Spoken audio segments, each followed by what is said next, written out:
ஒரு வகுப்பறையில் ஒரு விரிவுரையாளர் வகுப்பு துவங்குறதுக்கு முன்னாடியே ஒரு இருக்கையை சுட்டி காமிச்சு அந்த பொண்ணுடைய பெயர் கேட்குறாரு.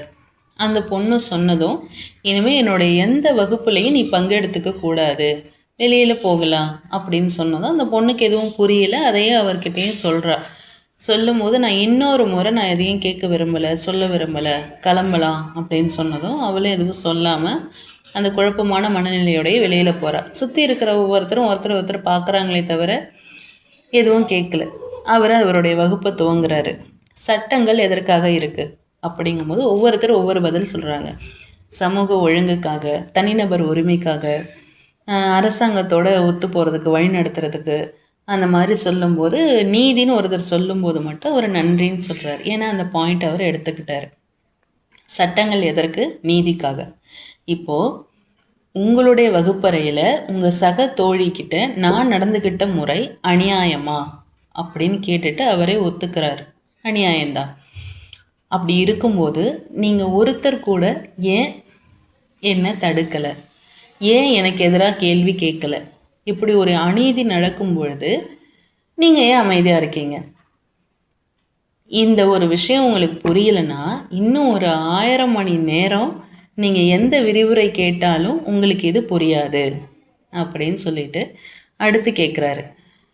இப்போது இந்த நிமிஷம் உங்களுக்கு இதில் எந்த சம்மந்தமும் இல்லை, இது உங்களுடைய சம்மந்தப்பட்ட விஷயம் இல்லை, இதனால் நீங்கள் பாதிக்கப்படலை, அதனால் நீங்கள் கேள்வி கேட்கலை அப்படின்னா நாளைக்கு இதே மாதிரியான ஒரு அநியாயம் உங்களுக்கு நடக்கும்போது உங்கள் பின்னாடி உங்களுக்காக நிற்கவும் யாரும் இருக்க மாட்டாங்க அப்படின்னு அவர் சொல்கிறாரு.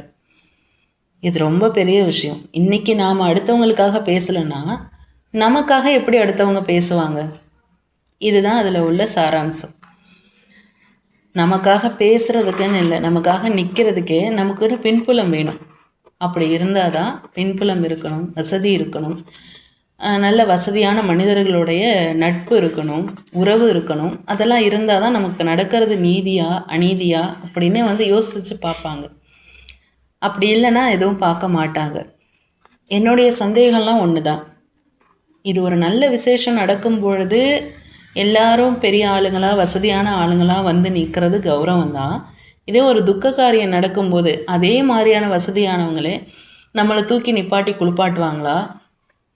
நம்மளுடைய உடலை தூக்கி கொண்டு போய் இடுகாட்டில் வைப்பாங்களா? எரிய விடுவாங்களா? அதையெல்லாம் அவங்க துணிஞ்சு செய்வாங்களா? எல்லா காரியத்துக்கும் அந்த வசதியானவங்களே போதுமானதா?